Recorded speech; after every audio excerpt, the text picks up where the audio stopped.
I want to talk about generally content design I would call it the missing link in many digital experience projects. So the first thing you got to understand, before I even say what content design is, you got to understand that every digital experience project is a content project, full stop. Why? Because you don't make websites that are just shelves.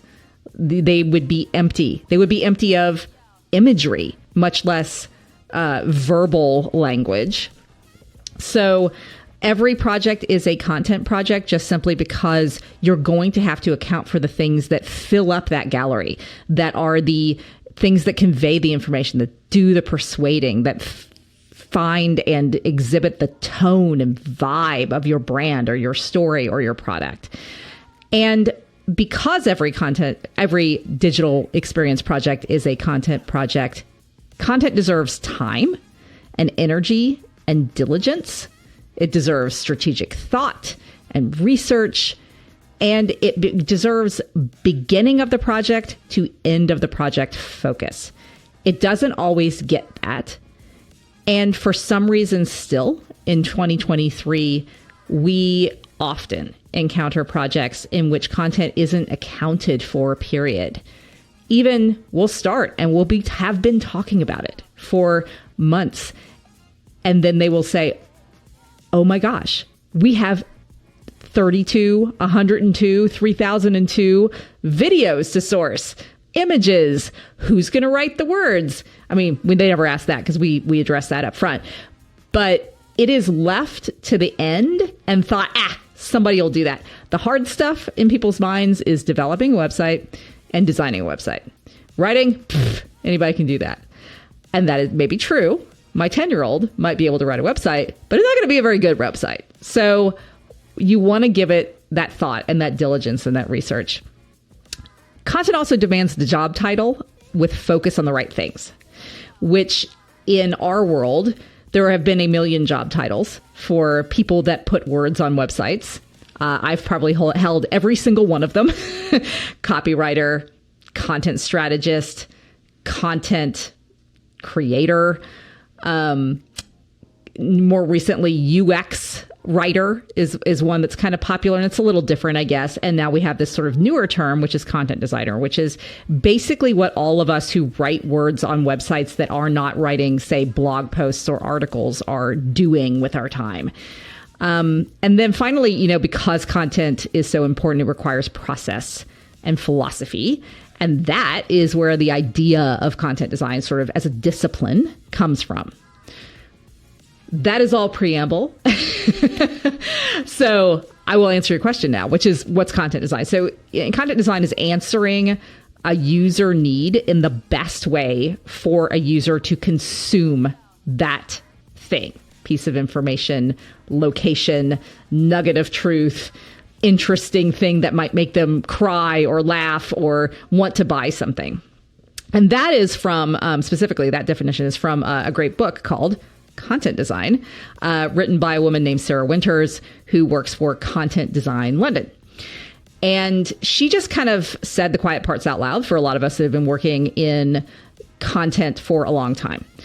And her background, and I think the impetus for the book, was working for uk.gov, which you may be very familiar with, and probably, Jack, have probably visited a number of times to get information, to find out how to play a parking ticket, to find out, where your local barrister's office is. I don't know.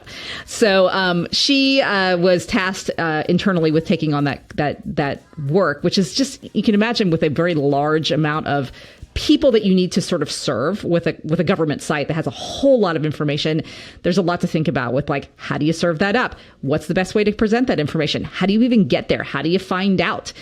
And if government sites in the UK are anything like government sites in the United States, they're usually just really bad. Like, it's 20 years out of date. You can't find anything. It's terrible looking. It's not very user friendly. So this is a big problem that she was working to solve. And she sort of came up with this framework and dubbed it content design. And that was years ago. I mean, we're talking like, I don't know, it's been at least 7 or 8 now. So maybe longer. Anyway, the fact that content design is something that answers the user need the best way the user needs to consume it, it says a couple of important things about digital experiences. One, that when they're done well, they're created for users. Not for businesses, not for sales teams, not for the vanity of the CEO. They're created for users. Websites and apps, digital experiences are made to solve problems for real people. And secondly, that means that users are different from one another and they need different things. And determining how to give them what they need isn't a simple thing. It isn't just a, hey, we'll fill it in later kind of proposition, because you need to start there. And that is, I think, probably the biggest takeaway from the idea of content design is that you start with the user and you stay with them the entire time. And that person that is in charge of content design isn't just writing words. They are the advocate for the user. They are the voice of the user. They are the person who's solving the problems for the user in the way that they imagine through research, not just guessing. They want them to be solved, and they're advocating for those things in the room with everybody else on the team and trying to make all those decisions sort of flow to the same point, which is like solve that problem once you define what that problem is. So there's your answer. I will add that we, at Edgar Allan, we view content design with some layers added to that basic definition. We don't often work on sites that are purely informative, like a government site. Happens sometimes, I guess. We do work on very complex sites that are tasked with conveying large amounts of information, but not usually to an audience that broad or that wide. Mostly what we do serves a different god, really. It serves the god of marketing. It serves the god of persuasion. It serves the god of storytelling and sales. All of those things work for that too, because there's still an audience, there's still a need. Sometimes the need is intermingled with a business need, but you can't forget about the audience need in that. The business needs to sell something. It needs to convey something. It needs somebody to fall in love with something. But it doesn't mean that you can forget about the experience of the person who's doing that. And you still have to work toward that resolution. We view it then, because we live in that world, as intrinsically connected with brand. That the content design is a really great way, honestly, to make sure that the good work that brand strategy does, which does address audience and it addresses needs and wants and desires and emotional trigger points and all of those good things, it makes sure that that thinking is conveyed all the way through to the execution of the website. My experience as a brand strategist, and that's been my primary job for a long time, is that we did a lot of thinking, a lot of times up front in a project. We'd spend months and months interviewing customers, audience, essentially.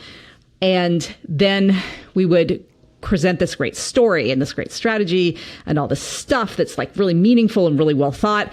And then it would get handed off either to an internal team, depending on where I was working, to somebody who was making a website, or to another agency. And they just a lot of it gets lost in translation or just kind of left on the table. So content design, especially when we do it sort of soup to nuts, like brand to build at Edgar Allan, it's a link between brand intent and execution. And so we use it as such. And we use the content designer or copywriter, whatever their title is in that sort of situation, to be that missing link between those two halves. And then also, content design is a natural partner of a tool like Webflow, because Webflow sort of like democratizes web development for a lot of people. It makes it a lot easier for you to get in and make a really professional site without a lot of coding expertise.